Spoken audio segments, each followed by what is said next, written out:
ట్రోలర్స్‌కి మీరిచ్చే సమాధానం ఏంటన్నా? Trollers are more than free to troll anything. బేసిక్‌గా దాన్నేమంటారంటే I take constructive criticism. This scene was not very well return.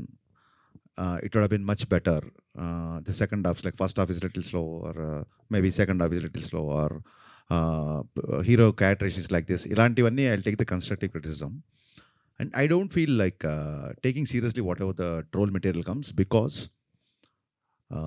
their identity, their whereabouts are not known, because they themselves are very insecure to reveal their identities. So నేను ఏదైనా మాట్లాడితే I take the accountability, I take the responsibility. వాళ్ళ accountability, responsibility లేనోళ్ళు చీకట్లో 4 రాళ్ళేస్తున్నారు కదా అనుకుంటే, నాకు చేసిన ట్రోలింగ్‌కి నేను ఎప్పుడో గిట్టర్లు వదిలేసి వెళ్ళిపోవాలి నేను. సో నేను దానికి ట్రోలర్స్ గురించి, దాని గురించి కలెక్షన్స్ ఇయి ఏదేదో మాట్లాడుతుంటారు. I don't take much serious. అలాంటి నేను ఎప్పుడో చెప్పా కదా, ఇంట్లో నుంచి నేను సినిమా డైరెక్ట్ చేద్దాం అన్నప్పుడు ఫస్ట్ ట్రోల్ చేసింది మా అమ్మ, మా నాన్న. నీ ఫేస్‌కి డైరెక్షన్ అని చెప్పి అప్పుడే ట్రోల్ చేశారు. ఇయన్నీ కొత్తేం కాదు. కానీ అబ్యూజివ్ లాంగ్వేజ్ ఉన్నప్పుడు అండ్ బియాండ్ ద గీత దాటినప్పుడు మట్టుకు బ్లాక్ చేయడమో, సీరియస్‌గా కంప్లెయింట్ చేయడమో విల్ డూ.